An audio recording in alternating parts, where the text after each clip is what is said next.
Good morning students. आज हम पढ़ने वाले हैं पोटेंशियल एंड कैपेसिटेंस चैप्टर का एक और derivation, potential due to an electric dipole. Dipole के बारे में पिछले चैप्टर के अंदर हमने अच्छे से पढ़ लिया था कि डायपोल क्या होता है। This is simply A pair of equal and opposite charges.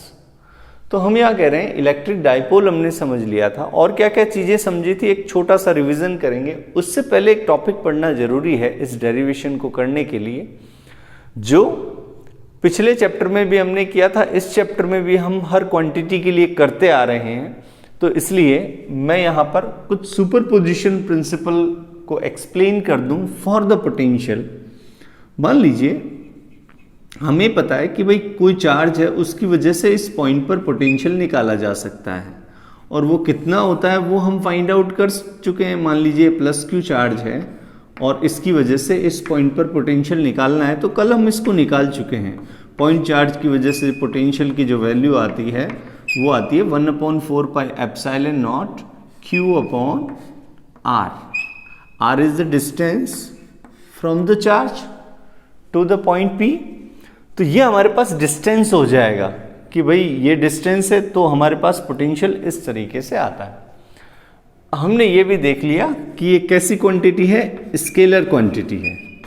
ठीक है, अब हमें ये देखना है कि मान लीजिए बहुत सारे चार्जेस होते, लाइक एक चार्ज न होकर बहुत सारे चार्जेस होते। जैसे एक चार्ज यहाँ रख लिया दैट इज Q1, एक चार्ज यहाँ रख लिया दैट इज Q2, एक यहाँ रख लिया दैट इज Q3, एक यहाँ रख लिया दैट इज Q4, और कोई कहे कि भाई इस पॉइंट पर हमें क्या निकालना है, पोटेंशियल निकालना है। तो किस तरीके से इसको सॉल्व करना है, तो हम किसको काम में लेंगे, सुपरपोजिशन प्रिंसिपल को काम में लेंगे, जो एक सिंपल सा प्रिंसिपल है। वो ये कहता है कि जिस पॉइंट पर हमें पोटेंशियल निकालना हो, तो सभी पॉइंट चार्ज की वजह से उस पॉइंट पर पोटेंशियल निकाल लीजिए और उन सबको ऐड कर दीजिए। अब ऐड करने में हमारे पास एक सिंपल केस हो गया, क्योंकि पिछले जो चैप्टर में इलेक्ट्रिक फील्ड को हम सुपरपोजिशन प्रिंसिपल से समझा रहे थे, तो हमने कहा था कि भाई इलेक्ट्रिक फील्ड एक वेक्टर क्वांटिटी है, इसलिए ऐड करने में दिक्कत आती है। लेकिन पोटेंशियल तो एक स्केलर क्वांटिटी है, इसको ऐड करने में हमें दिक्कत नहीं आएगी। इसलिए सिंपली आपको क्या करना है, पोटेंशियल की वैल्यू लिखनी है। इस चार्ज की वजह से यहां पर पोटेंशियल कितना है, इस चार्ज की वजह से यहां पर पोटेंशियल कितना है, इस चार्ज की वजह से यहां पर पोटेंशियल कितना है, और इस चार्ज की वजह से यहां पर पोटेंशियल कितना है। ये सारा हम सीधा लिख के और इन सबको क्या कर देंगे, ऐड कर देंगे। तो ये तरीका हो गया हमारा to find out the resultant potential at any point in the space surrounded by the charges। तो इस तरीके से हम इसको निकाल सकते हैं। लेकिन अब हम निकालना चाह रहे हैं डाइपोल के लिए, तो सिंपली V यदि इसके लिए मैं लिखना चाहूं पॉइंट P पर, तो मैं लिखूंगा that is V1 plus V2 plus V3 plus V4, और बहुत सारे चार्जेस होंगे तो ये अप टू Vn चला जाएगा। तो इस तरीके से हम इसको सॉल्व कर सकते हैं। सिंपल है तरीका।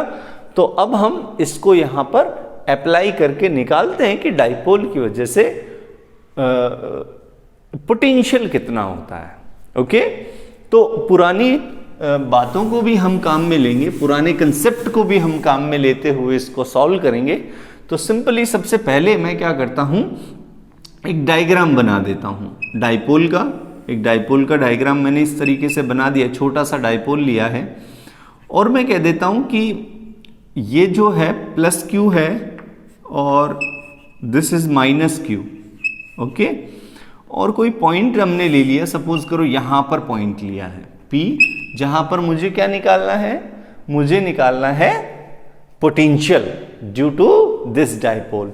Dipole is a pair of equal and opposite charges. तो इक्वल एंड अपोजिट चार्जेस लिए हैं, एक प्लस क्यू लिया है, एक माइनस क्यू लिया है, and they are separated at some distance. The distance, as we know that, what is the distance between the charges of dipole is 2a।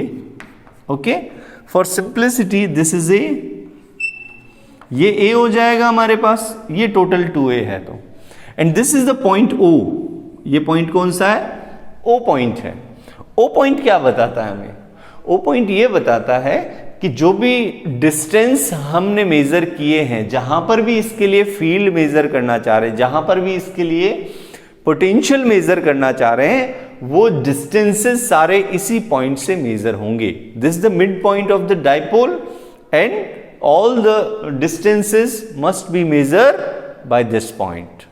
ठीक है, यहां से मेजर किए जाने चाहिए। इसका मतलब मैं कहूं कि डाइपोल से r डिस्टेंस पर हम मेजर करना चाह रहे हैं, तो simply this distance is r।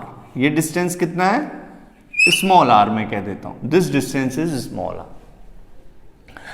अब हमें पता है कि डाइपोल की वजह से इस पॉइंट पर मुझे निकालना होगा पोटेंशियल। तो मुझे क्या करना होगा, क्योंकि डाइपोल जो है वो दो चार्जेस से मिलकर बना होता है and those are equal and opposite.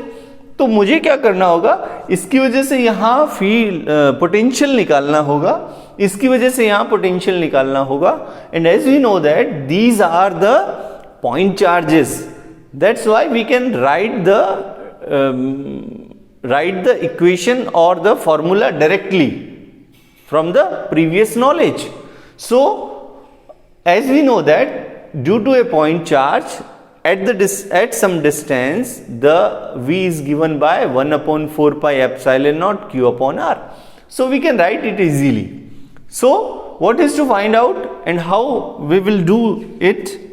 Like the potential at this point will be, V will be equal to, final potential कह देता हूँ, will be equal to V positive plus V negative. Simple. इस positive की वजह से, positive charge की वजह से यहां पर पोटेंशियल और नेगेटिव चार्ज की वजह से यहां पर पोटेंशियल निकाल लें और उन दोनों को पुट करके हम ऐड कर दें, that is the final derivation.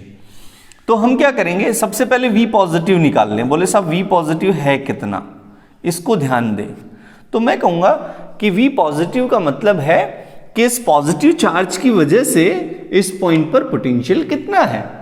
तो मैं कहूंगा कि भाई यहां से यहां का पहले डिस्टेंस तो पता होना चाहिए। Suppose it is r positive, suppose it is r positive, और यहां से यहां का डिस्टेंस भी मैं कह देता हूं, सपोज इट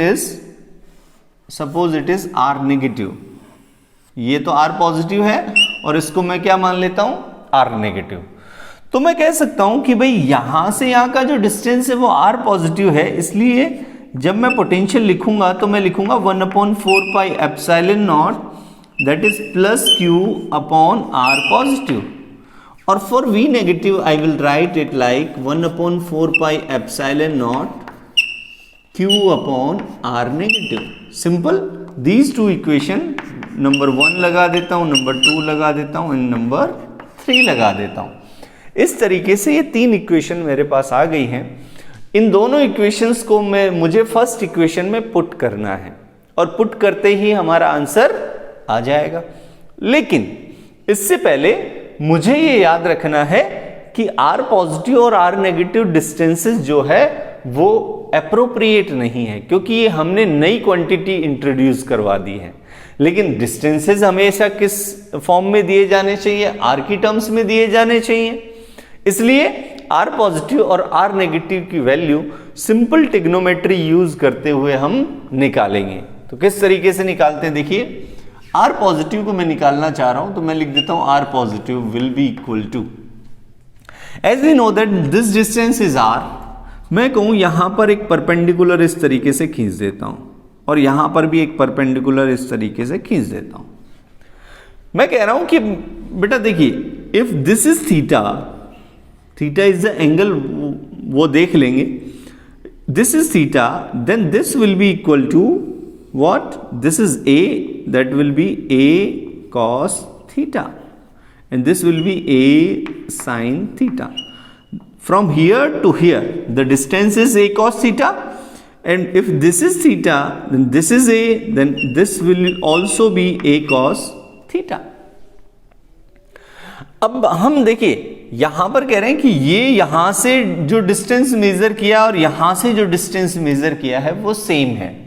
यदि ये आर पॉजिटिव है तो ये भी क्या है, यहां से यहां तक का, from here to here, that is also r positive. यदि मैं कहूं यहां से यहां तक का आर है तो यहां से यहां तक का भी क्या होगा, आर ही होगा। मैं आर पॉजिटिव की ओर देखता हूं तो मैं कहूंगा कि आर पॉजिटिव की जो वैल्यू है वो यहां से यहां तक है, लेकिन आर में से यदि मैं a cos थीटा सब्ट्रैक्ट कर दूं, दिस इज आर, और a cos थीटा को सब्ट्रैक्ट कर दूं तो ये बच जाएगा, तो मेरे पास क्या रहेगा, आर पॉजिटिव की वैल्यू रह जाएगी। तो मैं इसको इसी तरीके से लिख देता हूं, that is r minus a cos theta.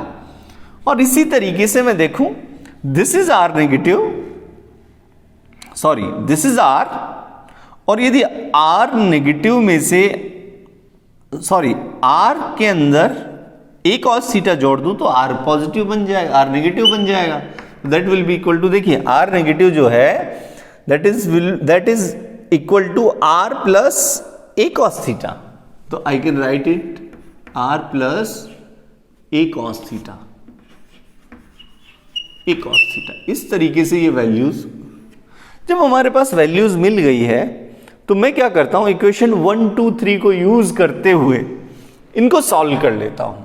तो मैं v को लिख दूंगा, vp will be equal to what, देखिए सबसे पहले q upon 4 pi epsilon naught तो कॉमन आ जाएगा बेटा, देखिए इस तरीके से दोनों को जब यहां पुट करूंगा तो q upon 4 pi epsilon naught तो कॉमन आ गया, अंदर क्या बचेगा, अंदर बचेगा बेटा देखिए 1 अपॉन आर पॉजिटिव, और आर पॉजिटिव की वैल्यू कितनी है, r minus a cos theta, और यहां बचेगा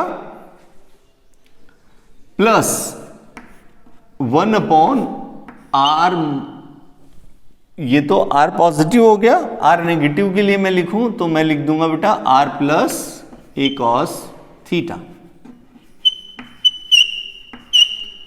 अब यहां पर बेटा थोड़ा सा ध्यान देने का है कि हम एक अजम्पशन पहले मान रहे थे, क्या मान रहे थे, हम ये मान के चल रहे थे कि जो नेगेटिव है, जब भी हम स्केलर क्वांटिटी के साथ डील करें तो हमेशा उस चार्ज का साइन उसके साथ में रखना चाहिए। जब भी हम लिखें तो हमें क्या रखना पड़ेगा, माइनस q को यहां रखना पड़ेगा, इसलिए यहां पर एक माइनस और आ जाएगा। ओके, यहां पर माइनस क्यों रखा है हमने, क्योंकि जब भी हम नेगेटिव क्वांटिटी, सॉरी जब भी हम स्केलर क्वांटिटीज के साथ डील करें तो हमेशा उस चार्ज के साइन को उसके साथ रखें, और जब भी हम वेक्टर क्वांटिटी के साथ डील करें तो मैग्नीट्यूड में कभी भी साइन को इंक्लूड ना करें, क्योंकि डायरेक्शन में वो अपने आप शो हो जाएगा। तो इस बात को ध्यान में रखते हुए मैंने यहां एक माइनस पुट कर दिया, उस माइनस को मैंने यहां भी लिख दिया है। तो देखिए किस तरीके से मैं इसको सॉल्व करता हूं। मैं कहता हूं कि that will be equal to like q upon 4 pi epsilon not and it will be r plus a cos theta minus r plus a cos theta upon that will be equal to r square minus a square cos square theta, और ये हो जाएगा बेटा देखिए that will be q upon 4 pi epsilon not, और यहां पर कुछ कैंसिल हो रहा है, r से r कैंसिल हो जाएगा, आपके पास बचेगा 2a cos theta upon that will be r square minus a square cos square theta. और इसको जब हम सॉल्व करेंगे तो हमारे पास देखिए if r is greater than a हो तो इसको आप छोड़ सकते हैं, तो आप लिख देंगे q upon 4 pi epsilon not 2a cos theta upon r square vp। यहां 2aq, याद करिए पिछले चैप्टर के अंदर हमने 2aq को क्या लिखा था, that was a dipole momentum. तो हम कह देंगे इसको vp will be equal to what, that will be p cos theta upon 4 pi epsilon naught r square. This is an important formula, और हमारी ये आदत है कि जब भी कि जब भी हमें कॉस थीटा देखने को मिल जाए तो हम क्या करते हैं, उसको हमेशा डॉट प्रोडक्ट में लिखने की कोशिश करते हैं। यहां पर भी कॉस थीटा है तो क्यों ना इसे डॉट प्रोडक्ट में लिखा जाए, लेकिन डॉट प्रोडक्ट लिखते समय हमेशा दो वेक्टर क्वांटिटीज शो की जाती है। तो हम देखते हैं कि यहां पर पहले ये देख लें कि थीटा किनके बीच में है। तो मैं कहूंगा कि ये जो डायरेक्शन है this is the P cap, minus Q से प्लस क्यू की ओर किसकी डायरेक्शन होती है, पी कैप की डायरेक्शन होती है। And this is what, this is r. तो मैं कह देता हूं theta is the angle between p cap and r cap, distance और इन दोनों के बीच का एंगल है। तो ये जो एंगल यदि हमें पता चल गया तो हम इस इक्वेशन को और किस तरीके से लिख सकते हैं बेटा, देखिए हम लिख सकते हैं बेटा Vp is equals to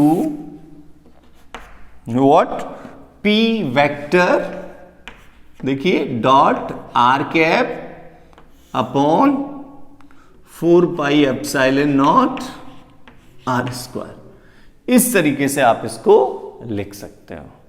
clear, P vector dot r cap upon 4 pi epsilon naught r square. ये एक और तरीका हो गया इसको लिखने का। आर क्यूब लगाना चाहे तो आप ऊपर आर वेक्टर भी लगा सकते हैं। ये तरीका हो गया हमारा। अब देखिए यहां पर एक और चीज समझने की है, if first condition, case first ले लेता हूं, दो केस हम डिस्कस कर लेते हैं। केस फर्स्ट क्या है, इस इक्वेशन से देखते हैं, इक्वेशन नंबर 4। इस इक्वेशन में P cos theta, if theta is equals to 0, theta 0 होने का मतलब क्या है, मैं कहूं कि ये थीटा यहां से यहां तक का है। यदि थीटा कब 0 होगा, जब ये पॉइंट जो है वो घूमकर यहां आ जाएगा, P जो है वो घूमकर यहां पर पहुंच जाएगा। इसका मतलब एक्सिस पर कोई पॉइंट है, point lies on axis, dipole axis. तो डाइपोल एक्सिस पर यदि कोई पॉइंट है, थीटा 0 करेंगे तो Vp हमारे पास आ जाएगा P cos theta, P cos theta.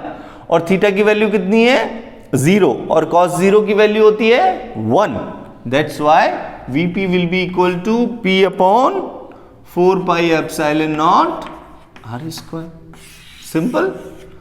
और केस सेकंड और ले लेते हैं, और केस सेकंड क्या कहता है बेटा, if theta is equals to what, 90 degree, 90 degree हो। इसका मतलब क्या हुआ, इसका मतलब यह हुआ कि थीटा जो 90 होने का मतलब है इस एक्सिस के बिल्कुल परपेंडिकुलर हो गया। इसका मतलब यह हुआ कि ये उसी प्लेन पर लाई कर रहे हैं, इक्वेटोरियल प्लेन, जिस पर हमने इलेक्ट्रिक फील्ड पिछले चैप्टर में निकाला था।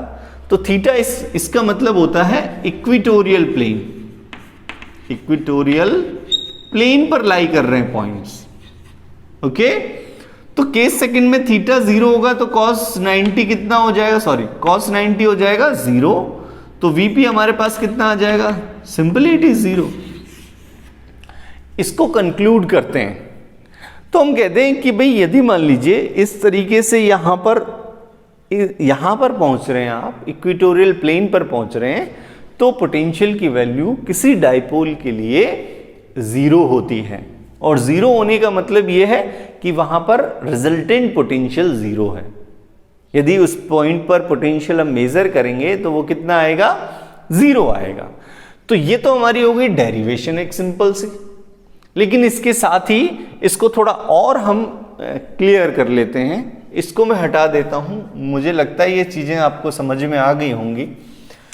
इसको क्लियर करते हुए मैं थोड़ा सा और बता देता हूं आपको। देखिए कुछ क्वेश्चंस इस तरीके से पूछे जाते हैं, तो कंसेप्ट हम समझ लें और एक छोटा सा कंसेप्ट और आ जाएगा। मैं कहूं देयर इज ए डाइपोल, ठीक है।